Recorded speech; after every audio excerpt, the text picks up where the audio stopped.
Dok, bakit ka meron neto, ha? Bakit may picture ka ng nawawala akong anak? Hindi mo ba talaga ako naaalala? Hindi. Sabihin mo sa akin, buhay pa ba ang anak ko? Umalis ka na.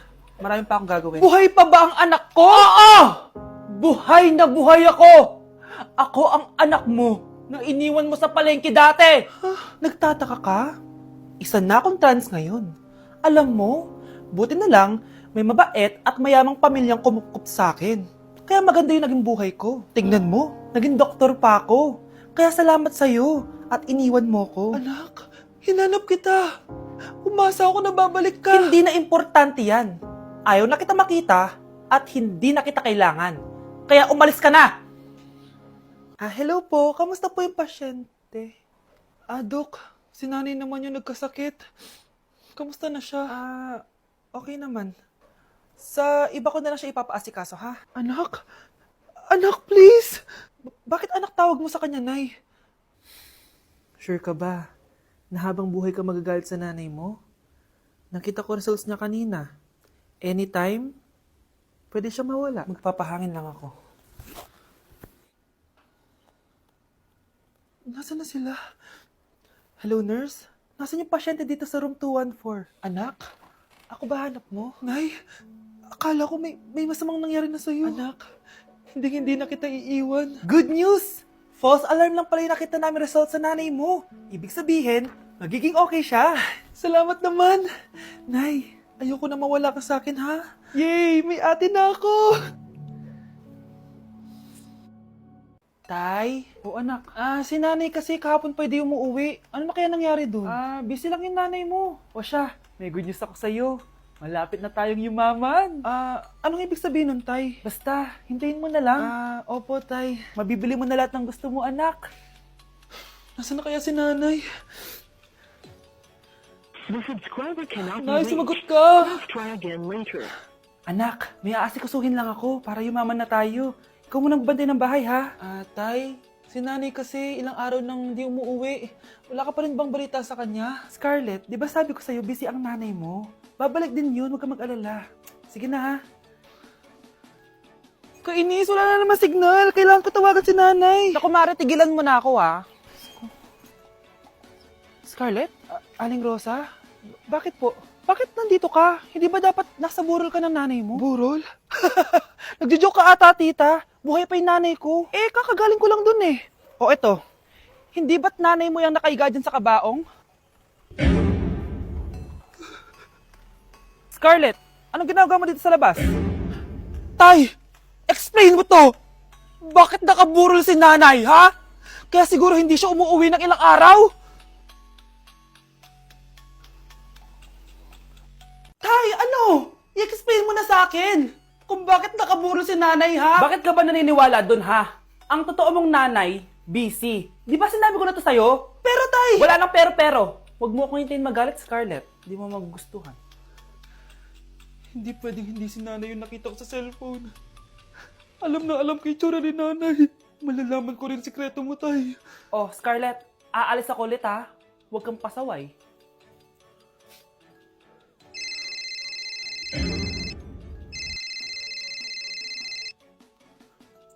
Nasa yung cellphone ko? Hello po. Pwede na po maklaim yung 10 million peso na galing sa insurance ng namatay niyo pong asawa. Insurance? Pasaway ka talaga? Pinatay mo ba si nanay, ha? Para makuha yung insurance niya? Hindi mo naiintindihan, anak. Napakahayop mo! Tatawag ako ng pulis!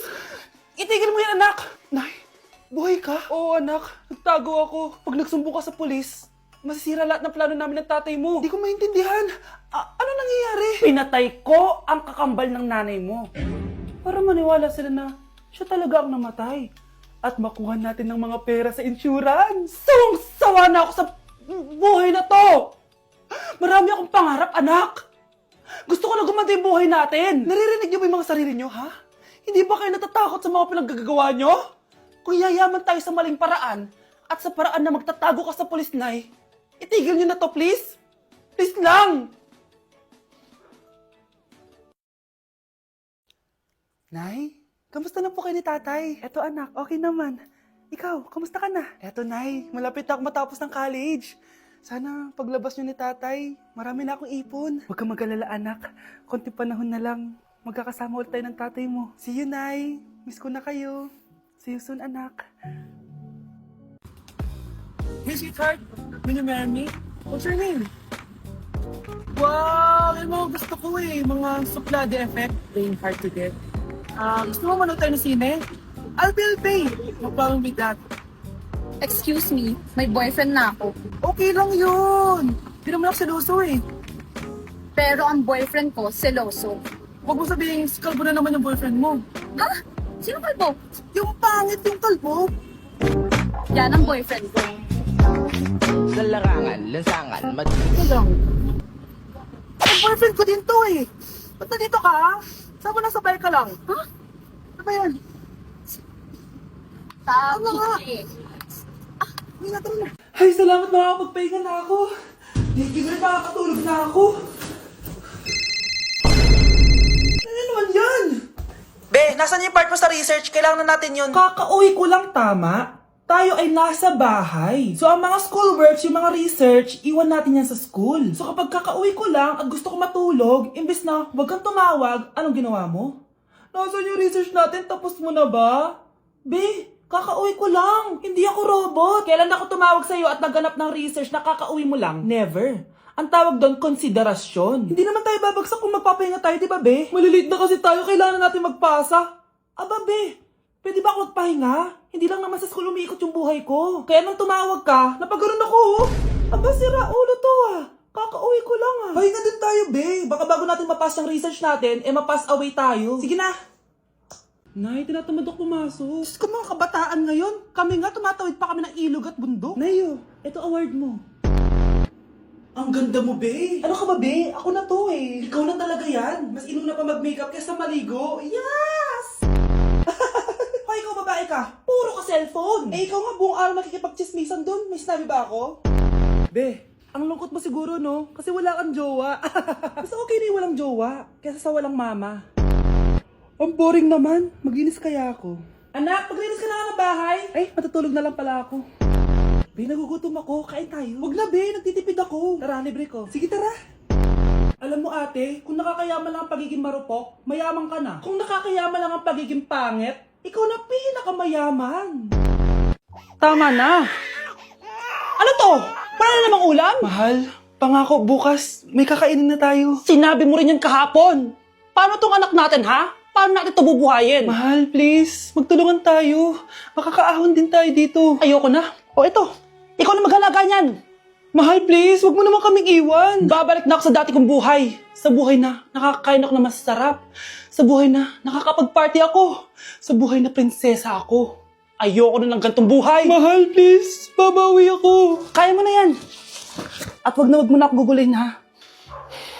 Anak, pangako hindi kita iiwan, ha? Nandito lang ako para sa'yo. Hindi kita papabayaan. Okay, Mr. Ramon? Ma'am, tanggap na po ba ako sa trabaho? Sorry sir. Based sa resume mo, hindi ka pala nakapagtapos ng college. Ang hanap po namin is college graduate.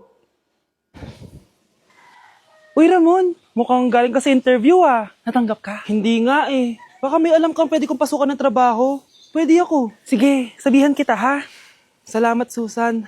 Dami naman basura dito. Ramon, may hiring daw yung kakilala ko at pwede ka daw doon magtrabaho. Ha? Talaga? Sa wakas, mabibilin ko na lahat ng pangangailangan ng anak ko. May anak ka pala? Oo. Iniwan kami ng nanay niya dahil di niya kaya tong gantong buhay. Hayaan mo, hindi mo deserve yun. Wow, ang bilis. May pumalit na agad sa akin? Mali ka nang iniisip. Alam mo ba Ramon, nabibili ko na lahat ng gusto ko ngayon. Kumakain kami sa magandang restaurant at nakatira ako sa mansyon. Ha? Honey, tara na. Ipag-shopping pa kita mamaya. Baka malit pa tayo sa dinner natin. Okay, honey, papunta na. At ikaw babae ka, kung ayaw mong masira ang buhay mo, layuan mo yung lalaking yan.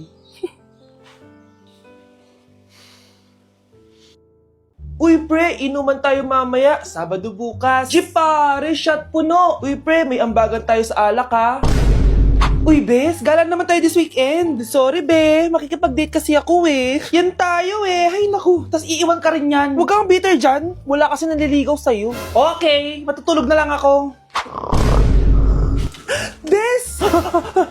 Bes, ano ba naman yan, te? Kala ko ba may kadate ka? Wala. Di ako sinipot ng lalaking yun. Kaya ikaw na lang. Ngayon na nga lang ako bumabawi sa tulog ko eh. Hay naku, wala ka na magagawa, Bes, dahil nakabili na akong ticket sa Waterbomb Festival 2025. Kaya, Bes, get ready sa non-stop music, epic water fights, at insane energy.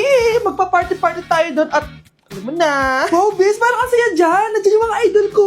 Masaya talaga, Bes, dahil makikita natin si Channel na EXO, si Jessie, at si Wasa. Kaya kayo, tara na. Ito na yung mga dates. Igagrab ko na talaga tong chance na to para makita ko sila. Kaya avail your tickets now and join the Waterbomb Festival on Feb 22 to 23 at Quirino Grandstand located at Rizal Park, Luneta. Tara na, Bes, magbibihis na ako. Bes, kumalma ka. Sa weekend pa yan. Iniisip mo pa rin ba yung sinabi ng dati mong asawa? Baka totoo nga. Na isa lang akong hampas lupa na hindi nagaganda ang buhay. Ano ka ba? May anak ka na umaasa sa'yo. Tsaka, magkakatrabaho ka na, di ba? Hindi ko na alam. Sobrang bigat na. Pero salamat, Susan. Napagaan mo loob ko.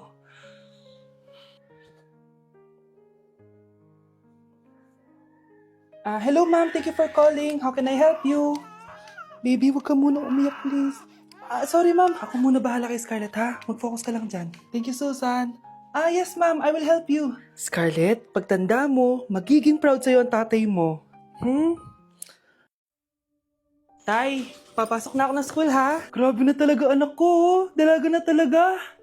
Proud ako sa'yo, anak. Mas proud ako sa'yo, Tay. Kasi kahit sobrang hirap ng buhay natin dati, nakaya mo. O, tignan mo, manager ka na ngayon. Lahat ng ginagawa ko, anak, para sa'yo lahat to. Naku, ang sweet naman na magtatay. Sana, ikaw na lang naging nanay ko, Tita Susan. Ha? Ano ka ba, Scarlett? Oh, sige na, malilate na pala ako. Bye tayo, bye, Tita. Hi, first day of school. Sana maging masaya tong chapter ng buhay ko. Kailangan may picture ako. Hoy, cellphone ko! Akala mo ba makakatakas ka? Balik mo yan. Miss, cellphone mo ba to? Cellphone ko. At doon nagsimula ang kwento naming dalawa. Sa susunod kasi, mag-ingat ka. Salamat Simula nun, palagi na kami sabay kumain. At syempre, nagsishare ng baon. Palagi din kami tumatambay pag walang teacher at pinagchichismisan namin ang mga classmates namin. Sabay din kami umuwi hanggang sa... Uy, Scarlett! Tara, sabay na tayo umuwi. Sige, tara. Kunin ko lang yung mga gamit ko, ha? Oh, kanino galing yan? Ito, binigay nung crush ko. Wow, ganda. Oh, tara na, uwi na tayo, ha? Di na pala ako sasabi umuwi. May gagawin pa pala ako. Sige na. Hoy, sabi mo sabay tayo umuwi. Ano nangyari dun?